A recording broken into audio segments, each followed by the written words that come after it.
Good evening, everyone, and thank you for joining us for our True Talk Thursday podcast, the platform that encourages a thought-provoking conversation about topics centered around education. What's so neat about this podcast is that you'll hear opinions, experiences, research, and ideas from various perspectives. But I do want to remind you all that the views and opinions expressed tonight do not necessarily reflect that of Allah's. And so tonight we have the great pleasure of sharing this evening with Dr. Maria Armstrong, who will be driving the conversation. And so without further ado, let's turn to her to take it away. Thanks, Francois. So I'm super excited to have Amanda Fernandez, who is the CEO and co-founder of Latinos for Education. Latinos for Education is the first Latino founded and led national organization dedicated to creating leadership pathways for emerging Latino education leaders and diversifying education nonprofit boards. She also is a trustee for the board of, with the Massachusetts Board of Elementary and Secondary Education and Roxbury Community College. El Planeta has twice named her one of the 100 most influential Hispanics in Massachusetts. And she is a senior fellow at Future Ed. Amanda has over 25 years of experience in the areas of recruiting, diversity, organizational development, change management, strategic planning, and Latino community relations. Amanda, it's so good to have you here. How are you doing today? I'm doing well. It's always a great day when I get to have an opportunity to connect with Latina leaders like you and have a good conversation this evening. So I'm looking forward to it. Good. Yeah. We are almost wrapping up our Women in History Month. So we're super excited to have you represent. And as the founder and CEO, of Latinos in Education, I'm really excited to find out what inspired you to make this an actual organization at a national level. And have all 25 years been, is that how long the foundation has been together or the organization has been together? Talk to us a little bit about that. Yeah, so thank you for letting me take a moment to talk about the genesis of Latinos for Education. But before that, I had spent time both in the private sector, but also transitioned to the nonprofit sector with a focus in education about 15 years ago. And just sort of personal story, I was living in New York City during 9/11, and it really caused a shakeup in my values and what I cared about and what I wanted to be doing in my life. And so prior to 9/11, I spent a lot of time working on diversity, equity, and inclusion issues, but more in the private sector.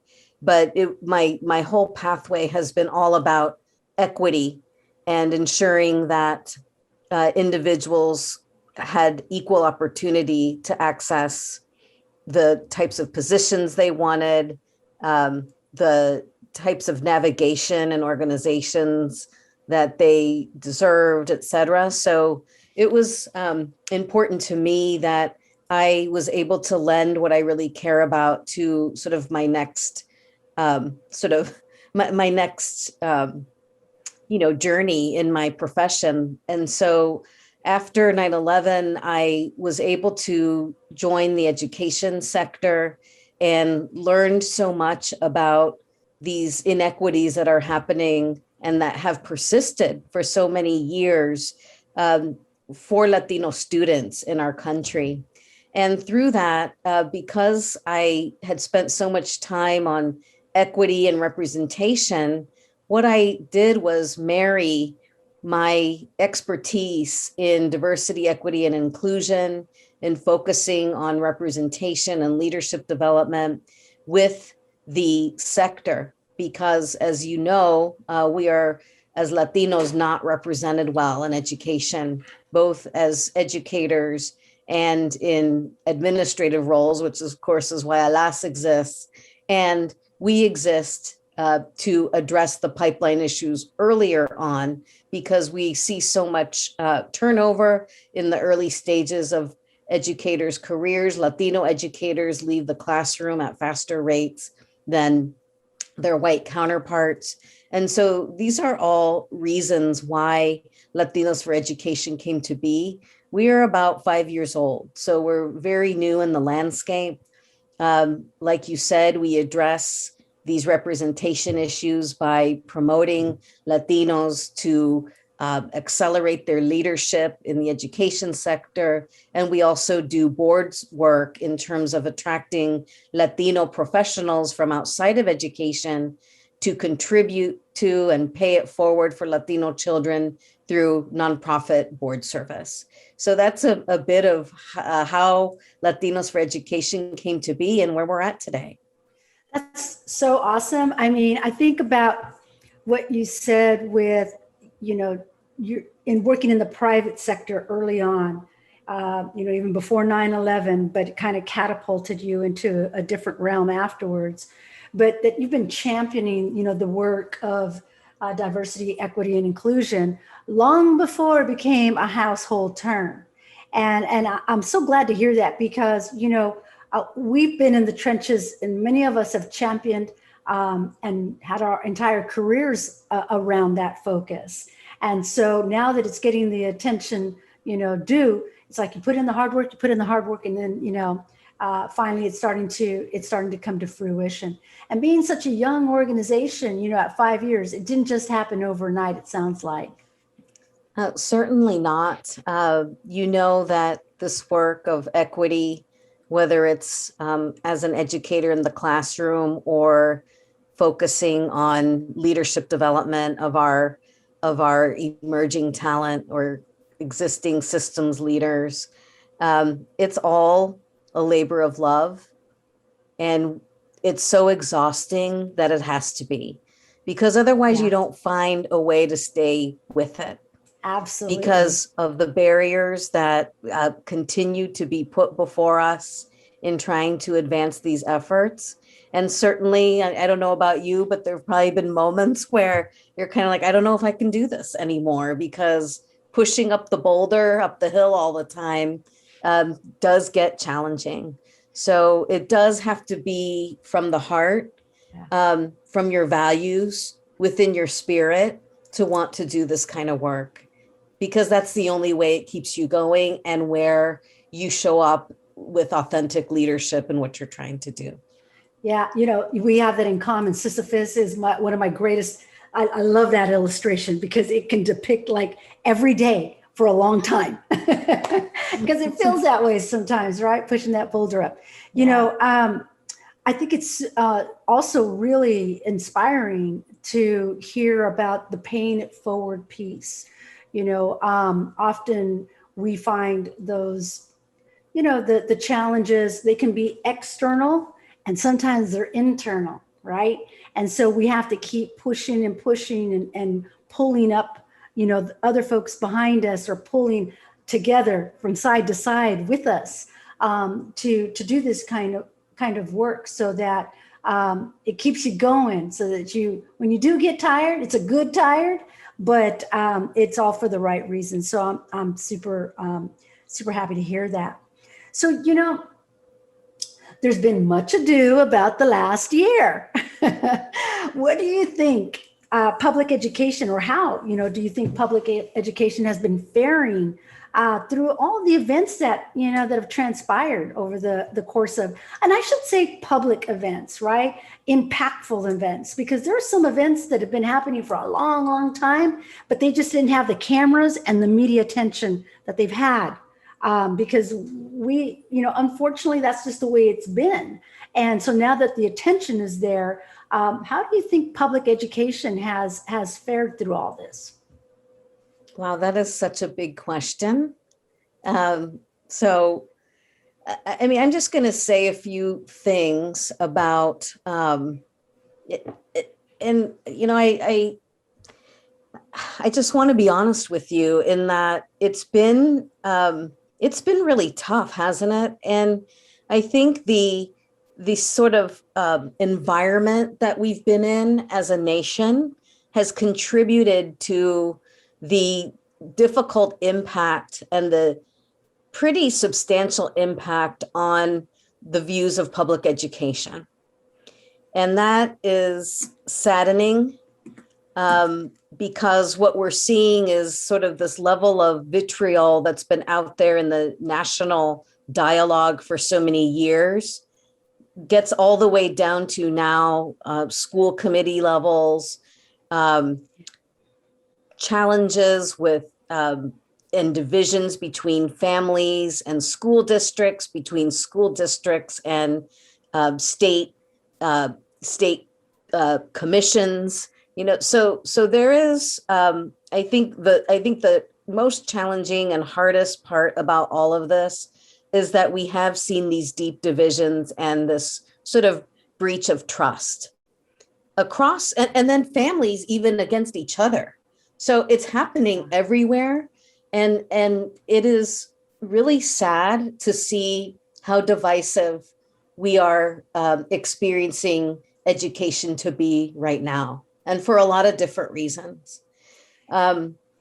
So that's sort of my overall theme of what I think has been really challenging. I've tried really hard to not point fingers, because I think there is a lot of that happening, and yet no one's ever dealt with this before. I don't really know how we could expect anyone who's trying to adapt their school days to be remote, to be hybrid, to go back to buildings, to really have a solid answer, because science is imperfect.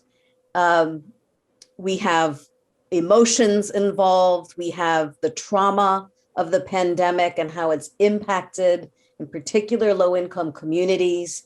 All of those factors, to me, make it really challenging to say it's someone's fault. I don't think it's anyone's fault, but yet we as human beings want to find someone to blame when things are not going our way.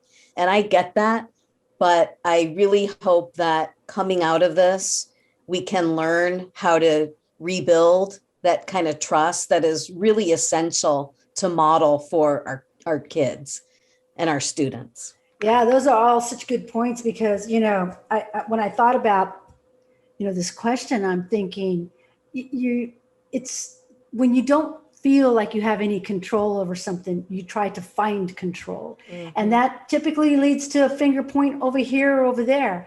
And, at the end of the day, I got to tell you, I am like so hopeful for public education. Good. If anything, I feel that because there's been a big, bright, shiny light on it, that there have been some amazing things that have happened because of exactly what you said.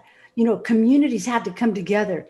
And even in a time of being very divisive in their beliefs, in what other external factors were happening outside of their community, being brought into the communities. And we all know school communities are the hub of any community. So, all of that going on, it's like a whole new frontier.